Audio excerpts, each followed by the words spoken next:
তো high everyone, আমি তোমাদের second semester calculator university history মাইনরের লাস্ট মিনিট সাজেশন দিয়ে দেবো। যদিও সকালবেলা আমি তোমাদের একটা প্ল্যানিং বলেছিলাম, যদি সকাল থেকে সেই প্ল্যানিংয়ে পড়ে থাকো তাহলে হয়তো এই সাজেশনের মধ্যকার যে সমস্ত কোশ্চেন্সগুলো আমি বলবো সেগুলো হয়তো এক্সট্রা কোনো প্রশ্ন তোমাকে আর পড়তে হবে না। বাট তোমাদের মোস্ট ইম্পর্টেন্ট প্রশ্নগুলো বলার আগে আমি স্টার মার্ক করে দিয়েছি, যদিও মোস্ট ইম্পর্টেন্ট প্রশ্নগুলো বলার আগে আমি তোমাদের একটা জাস্ট জিনিস দেখাবো, একটুখানি জাস্ট 2 মিনিট আমার দাও। আমি তোমাদের একটা জিনিস ভালো করে বুঝিয়ে দিচ্ছি, তাহলে কালকে যে প্রশ্নগুলো তুমি মাইনর হিস্ট্রির জন্য পড়ে যাবে একটা তুমি মানে একটু পাবে, মনের মধ্যে বল পাবে যে ঠিক আছে এই প্রশ্নগুলো পড়ে যাচ্ছি, মানে এই প্রশ্নগুলো কন পেয়ে যাবে। তো আমি না তোমাদের পার্টিকুলারলি 2024-এর একটুখানি অনার্সের কোশ্চেন পেপারটা একটুখানি দেখাই। এবছর নয় কিন্তু আগের বারের এটা অনার্সের প্রশ্ন। এবার এই অনার্সের প্রশ্নের বড় প্রশ্নগুলো একটুখানি দেখবে, হ্যাঁ। এবং তোমাদের আমি আর একটা কোশ্চেন্স দেখাবো, সেটা হচ্ছে কি যে 2024-এর মাইনরের প্রশ্নটা দেখাচ্ছি। এই বছর নয় কিন্তু আগের বছরই 2024-এর মাইনর। এবার 2024-এর অনার্সের প্রথম প্রশ্ন দেখো, পুরাপ্রস্তর যুগের প্রধান বৈশিষ্ট্যগুলো একটি সমালোচনা বিশ্লেষণ করো। মানে পুরাপ্রস্তর যুগের বৈশিষ্ট্য। ওই বছরেরই মাইনরের প্রশ্ন দেখো, পুরাপ্রস্তর যুগের প্রধান বৈশিষ্ট্য। মানে অনার্সের 2024-এর ফার্স্ট প্রশ্ন সেম একই প্রশ্ন হচ্ছে কি মাইনরদের জন্য দিয়েছিল। এবার দেখো শুধু ফার্স্ট নয়, সেকেন্ড প্রশ্ন দেখো অনার্সের, এটা প্রাচীন মিশরের রাষ্ট্র ব্যবস্থার সাধারণ বৈশিষ্ট্য। দেখো প্রাচীন মিশরের রাষ্ট্র ব্যবস্থার সাধারণ বৈশিষ্ট্য, মানে অনার্সদের প্রশ্নগুলো হুবাহু তুলেছিল এর আগের বারে। নেক্সট দেখো 3 নম্বর, দেখো মানব সভ্যতার লৌহ প্রযুক্তির আবির্ভাব সংক্রান্ত ঐতিহাসিক বিতর্ক লেখো। দেখো 3 নম্বর, মানব সভ্যতার লৌহ প্রযুক্তির আবির্ভাব সংক্রান্ত ঐতিহাসিক বিতর্ক হুবাহু। নেক্সট একটা প্রশ্ন দিয়েছিল মাইনরদের 2024-এ, প্রাচীন রোমের কৃষি অর্থনীতির প্রধান বৈশিষ্ট্য, এটা অনার্স থেকে দিয়েছিল। তাহলে কি দেখলাম আমরা, 2024-এর অনার্সের প্রশ্ন হুবাহু 2024-এ মাইনরদের জন্য দিয়েছিল। মানে এদের 20 মার্কসের প্রশ্নগুলো তোমাদের হচ্ছে কিন্তু 10 মার্কসের জন্য দিয়েছিল। ওই কারণের জন্য সকালবেলা আমি তোমাদের বলেছিলাম যে অনার্সের যে 10 মার্কস, এই 20 মার্কসের প্রশ্নগুলো তোমরা ভালো করে করো। অনার্সের প্রশ্নগুলো কিন্তু তোমাদের হুবাহু তোলে, আমি ওই কারণের জন্য দেখিয়ে দিলাম। বোঝাতে পারলাম? তাহলে তোমাদের আমি এই প্রশ্ন দেখেই বলেছিলাম যে অনার্সের এই প্রশ্নগুলো তোমরা হচ্ছে কি যে একদম চোখ বন্ধ করে করো। আশা করছি এখান থেকে তোমরা 20 মার্কসের সবগুলো প্রশ্ন না পেতে পারো, 10 মার্কসের দুটো প্রশ্ন লিখতে হয়, তো তোমাদের দুটো 10 মার্কসের প্রশ্ন এখান থেকে হুবাহু কমন পেয়ে যাবে এই প্রশ্নগুলো করলে। বোঝাতে পারলাম? এবার একটা লজিক আছে, সেটা হচ্ছে কি যে ক্যালকুলেটর ইউনিভার্সিটির একটুখানি ভ্যাবা চাকা লজিক, তাও বলে দিচ্ছি। হয়তো তোমাদের এটা করতে পারে, মানে ইটস নট দ্যাট যে করবে, বাট এটা করার চান্স থাকে যে অল্টারনেটিভভাবে করে দেওয়া। মানে ধরো 20 মার্কসের যে প্রশ্নগুলো দিয়েছিল সেই প্রশ্নগুলো ধরো 10 মার্কসের জন্য দিল, বা 10 মার্কসের যে প্রশ্নগুলো সেগুলো 20 মার্কসের জন্য দিল, এইভাবে অল্টারনেটিভও করতে পারে। ঠিক আছে? তো এই কারণের জন্য তোমাদের একটুখানি ভ্যাবা চাকা টাইপের হয়ে যায়। বাট এটা করার আগে, মানে এই প্রশ্নগুলো এইভাবে দেওয়ার আগে তোমরা এক কাজ করবে, সেটা হচ্ছে কি যে প্রথমে অনার্সের প্রশ্নটা ভালো করে পড়তে হবে তোমাদেরকে 2025-এর এবং 2024-এর বাকি প্রশ্নগুলো যেগুলো হচ্ছে কি যে পড়েনি। নেক্সট তারপরে হচ্ছে কি তোমাদের এমডিসির প্রশ্নগুলো পড়তে হবে 2024-এর। এইগুলো হয়ে যাওয়ার পরে 2024-25-এর অনার্সের প্রশ্ন আর 2024-এর এমডিসির প্রশ্ন, এইগুলো পড়া হয়ে যাওয়ার পরে দেন তারপরে এইটা করতে পারো তুমি। মানে এগুলো দেখে নাও, এগুলো তোমাদের মাইনরের প্রশ্ন এর আগের বছরের। এই প্রশ্নগুলো অল্টারনেটিভভাবে ঘুরিয়ে ফিরে দিতে পারে, বা তোমাদের পার্টিকুলারলি এই প্রশ্নগুলো 10 এবং 20 মার্কসের জন্য ইম্পর্টেন্ট। সবগুলো নয়, কিছু কিছু প্রশ্ন, যেমন মিশরের অর্থনীতি, এটা তোমাদের 10 বা 20 মার্কসে দিতে পারে। নেক্সট রোমের ব্যবসা মানে যেটা 10 বা 20 মার্কসের জন্য দিতে পারে। ঠিক আছে? বা থুকিদিসি 10 বা 20 মার্কসের জন্য দিতে পারে। তো যেরকমভাবে দিতে পারে আমি তোমাদের সেই সমস্ত কিছু ভাবে রেখে দিয়েছি সাজেশনের মধ্যে। তো পার্টিকুলারলি বুঝতে পেরেছো যে কোন প্রশ্নগুলো কিভাবে আসতে না আসে। এবার চলো সাজেশনটা দেখে নাও। তোমাদের এবারে সব থেকে বেশি ইম্পর্টেন্ট প্রশ্ন হচ্ছে কি যে 10 বা 20 মার্কসের জন্য এই প্রশ্নগুলো 10 মার্কসের জন্য আসতে পারে। এই প্রশ্নটা, মানব সভ্যতার বিবর্তনে নবপ্রস্তর বিপ্লবের তাৎপর্য লেখো, এটা অনার্সদের পড়েছিল, দেখেছো সকালবেলা বলেছিলাম। পশ্চিম এশিয়ার নবপ্রস্তর যুগের সংস্কৃতির বিকাশকে তুমি কিভাবে ব্যাখ্যা করবে, বা নবপ্রস্তর বিপ্লব কি, বা নবপ্রস্তর যুগের বৈশিষ্ট্য লেখো। ঠিক আছে? নেক্সট মোস্ট ইম্পর্টেন্ট প্রশ্ন হচ্ছে কি যে প্রাক ইতিহাস যুগে হাতিয়ার প্রযুক্তির বিকাশ কিভাবে মানব বিবর্তনের প্রক্রিয়াকে ত্বরান্বিত করে। মানে মানব সভ্যতার যে বিকাশ ও বিবর্তন, যেটা তোমাদের মাইনরদের 20 মার্কসের জন্য দিয়েছিল, বিবর্তনের কাইন্ড অফ ওই কনটেক্সটার কথা বলছি এটা। এবার হয়তো 20 মার্কসের জন্য দিতে পারে ওই প্রশ্নটা। এবার স্টার মার্ক প্রশ্ন দেখো একটা, প্রাচীন মিশরীয় সামাজিক কাঠামো বিশ্লেষণ করো, বা প্রাচীন মিশরের স্থাপত্য আলোচনা করো। এটা কিন্তু দুটো আলাদাভাবে করলে ভালো হয়। এখান থেকে কিন্তু একটা প্রশ্ন পড়ার চান্স সব থেকে বেশি, ঠিক আছে। স্থাপত্য আদারওয়াইজ সামাজিক কাঠামো কিন্তু দেওয়ার চান্স বেশি। অনার্সদের এথেনীয় গণতন্ত্র পড়েছিল, যেটা আমি দিয়েও ছিলাম, ওদের কমন পড়েছে, এটাও করে নেবে, ঠিক আছে। নেক্সট হচ্ছে কি সোফিক্লিসদের কাজগুলি উল্লেখ করে ধ্রুপদী যুগে গ্রিক ট্রাজিক নাটকের বৈশিষ্ট্য লেখো, বা গ্রিক নাটক হিসেবে ধ্রুপদী যুগের সংস্কৃতিকে সমৃদ্ধি করেছে তা আলোচনা করো। প্রাচীন গ্রিক নাটকে সোফিক্লিসদের কৃতিত্ব মূল্যায়ন করো। এটাও কিন্তু মোস্ট ইম্পর্টেন্ট প্রশ্ন।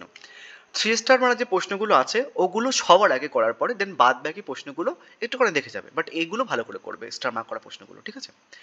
এবার আরেকটা প্রশ্ন, সেটা হচ্ছে কি এই প্রশ্ন তোমাদের কিন্তু আসার চান্স সব থেকে বেশি। আমি আগের বারে একটা প্রশ্ন বলেছিলাম, ধরো আমি মানে তোমাদের 20 মার্কসের পরীক্ষাতে 4টে প্রশ্ন আসে, আমি হচ্ছে কি 6টা প্রশ্ন কি 7টা প্রশ্ন দিয়েছি। তো এই 6টা কি 7টা প্রশ্নের মধ্যে আমি আগের বারে একটা প্রশ্ন বলেছিলাম যেটা আসবে, দেন ওই প্রশ্নটা বাদ দিয়ে বাকি 3-4টে প্রশ্ন ওখান থেকে পড়ে গেছিলো। একটা স্টুডেন্ট বলছে, দাদা তুমি বলেছিলে এটা আসেনি কেন? তো যদি ওরকম কোনো কমেন্ট না আসতো আমি তোমাকে বলতাম যে এই প্রশ্নটা আসার চান্স সব থেকে বেশি, হয়তো এসে গেছে এই প্রশ্নটা, সব থেকে ইম্পর্টেন্ট। এবং এটা হচ্ছে কি যে ওই লজিকের প্রশ্ন, এটা তোমাদের আগের বারে 2024-এ মাইনরদের পড়েছিল। তো যেহেতু তোমাদের 2024-এ কি বললাম, মানে এই প্রাচীন মিশরের রাষ্ট্র ব্যবস্থা, তো প্রাচীন মিশরের রাষ্ট্র ব্যবস্থা কোথায়, এই যে প্রাচীন মিশরের রাষ্ট্র ব্যবস্থা, এটা 10 মার্কসের জন্য দিয়েছিল, তো হয়তো 20 মার্কসের জন্য দিতে পারে, ঠিক আছে, দিতে পারে বলে আমি রেখেছি। বাট এরকমভাবে করে না খুব একটা ক্যালকুলেটর ইউনিভার্সিটি। আমি তোমাদের বলি 2024-এর অনার্সের কোনো প্রশ্ন 2025-এ দেয়নি। তো এবার মাইনরদের জন্য ওটা ফলো করতে পারে হয়তো, বাট আমার মনে হয় না যে করবে। তোমরা এই অবধি পড়ো ভালো করে, দেন জাস্ট দেখেছো এটা এক্সট্রা কোশ্চেন্সের মধ্যে রাখো। তার কারণ আমি তোমাদের কি বললাম, 2024-এর কোনো প্রশ্ন 2025-এ পড়েনি, তো 2024-এর মাইনরের কোনো প্রশ্ন আমার মনে হয় না যে পড়বে বলে, তাও একটা দিলাম, দেখে যেতে পারো। এবার আসি হচ্ছে কি যে তোমাদের 10 মার্কসের প্রশ্ন হিসেবে, 10 মার্কসের প্রশ্ন হচ্ছে কি যে প্রাচীন রোমের ব্যবসা বাণিজ্যের বিকাশ। এবার দেখো প্রাচীন রোমের ব্যবসা বাণিজ্যের বিকাশ তোমাদের পার্টিকুলারলি হচ্ছে কি যে 2024-এ প্রাচীন রোমের ব্যবসা বাণিজ্য 5 মার্কসের জন্য দিয়েছিল, তো এবার কিন্তু 10 মার্কসের জন্য দিতে পারে, ওই জন্য রাখলাম আমি। বা ঘুরেও আসতে পারে। এবার তোমাদের কৃষি অর্থনীতিও পড়েছিল, প্রাচীন রোম থেকে তোমাদের কৃষি অর্থনীতি আর রোমের ব্যবসা বাণিজ্য পড়েছিল, বাট এটা 10 মার্কসের জন্য কি 20 মার্কসের জন্য দিয়েছিল, তো কৃষি অর্থনীতি অতটা ইম্পর্টেন্ট নয়, ব্যবসা বাণিজ্যটা একটুখানি ইম্পর্টেন্ট, সেটা দেখে রাখবে কিন্তু ইম্পর্টেন্ট। কিন্তু সব থেকে যদি ঘুরিয়ে পিটিয়ে দেয়, যদি ওরকম প্যাটার্ন না ফলো করে, ধরো 2024-এর মাইনরের প্রশ্ন দিচ্ছে না, যদি ওরকম না হয় তাহলে রোমের ব্যবসা বাণিজ্য আর অর্থনীতি কোনোটাই আসবে না, রোমের নগরায়নের ব্যাপারটা আসতে পারে। বাট তোমরা ব্যবসা বাণিজ্যটা ভালো করে দেখে, অর্থনীতিটা অল্প একটু দেখে, দেন এইটা ভালো করে দেখে যাবে, ঠিক আছে। নেক্সট হচ্ছে কি যে প্রাচীন এশিয়ায় আদি লৌহযুগের পশ্চিম এশিয়ার আদি লৌহযুগের প্রভাব আলোচনা করো। নেক্সট প্রাচীন বিশ্ব লৌহ প্রযুক্তির উদ্ভাবের তাৎপর্য আলোচনা করো। প্রাচীন মধ্য এশিয়ার লৌহ আগমন কী ধরনের প্রভাব ফেলে বা লৌহ প্রযুক্তির আবির্ভাব। এখান থেকে একটা প্রশ্ন পড়বে, সেটা 5 মার্কসের পড়ুক বা 10 মার্কসের পড়ুক, ওই জন্য 10 মার্কসে রেখেছি আমি। 10 মার্কসের প্রশ্ন খুঁজে পাচ্ছি না কোন করে রাখবো, মানে এত অদ্ভুত। প্রাক ইতিহাসকালে কৃষি সূচনার কারণ সম্পর্কিত বিতর্কটি বিশ্লেষণ করো, এটা ইম্পর্টেন্ট কিন্তু। মানব সমাজের ইতিহাসের কৃষির সূচনা পর্ব তুমি কীভাবে ব্যাখ্যা করবে, এবং মানুষের বিকাশ ও বিবর্তন। এই মানুষের বিকাশ ও বিবর্তন যদিও 20 মার্কসের সেকেন্ড প্রশ্নটা দিয়ে হয়ে যাবে। নেক্সট প্রশ্ন দেখো, স্পার্টার সংবিধানটা কিন্তু বিশাল বেশি ইম্পর্টেন্ট, যেগুলো বললাম, যেগুলো 3 স্টার করা আছে, দেন সেগুলো একটুখানি ভালো করে পড়ার চেষ্টা করো। স্পার্টার সংবিধান, স্পার্টার সমাজ ব্যবস্থা, স্পার্টার বিদ্রোহ বা স্পার্টার সংক্ষিপ্ত টিকা বা স্পার্টার শ্রেণীবিন্যাস, বিভিন্নভাবে ঘুরিয়ে ফিরে দেয়, দেখে নিতে পারো।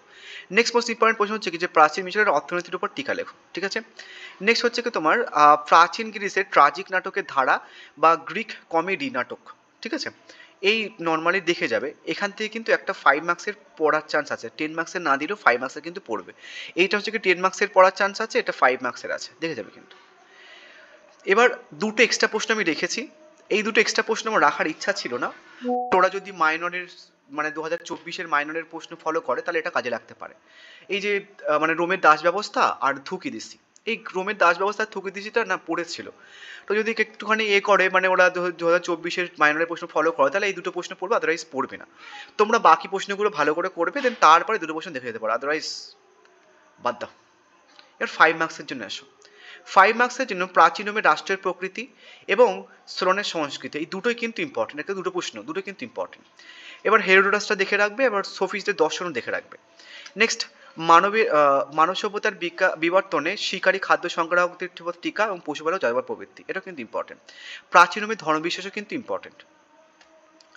নেক্সট হচ্ছে কি তোমার প্রাচীন গ্রিসের বৈশিষ্ট্য এটা তোমাদের এর আগের বারে 20 মার্কসের জন্য দিয়েছিল, তো এবার 5 মার্কস দিতে পারে।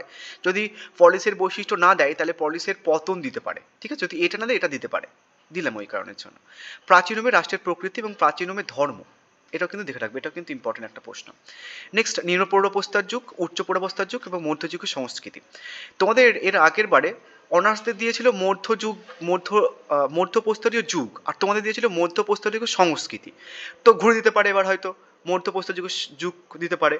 তো এগুলো না মানে তোমাদের 200 মতো লিখতে হয়, তো একটুখানি বানিয়ে লিখতে পারো, অমনভাবে জাস্ট দেখে যাবে।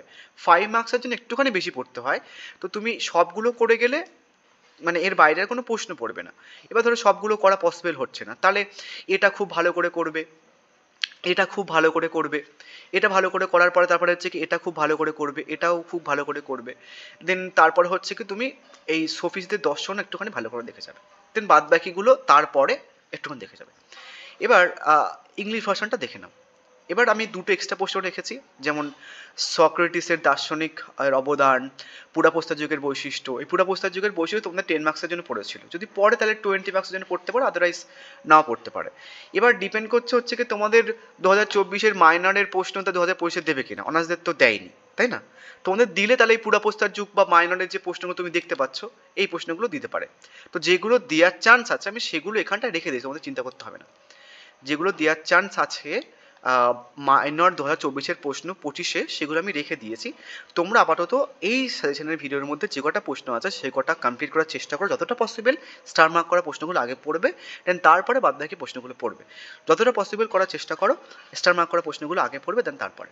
অ্যান্ড কালকে পরীক্ষা দিয়ে একটুখানি জানিও, যদি খারাপ হয় তাও জানিও, ভালো হয় তাও জানিও। So thank you so much.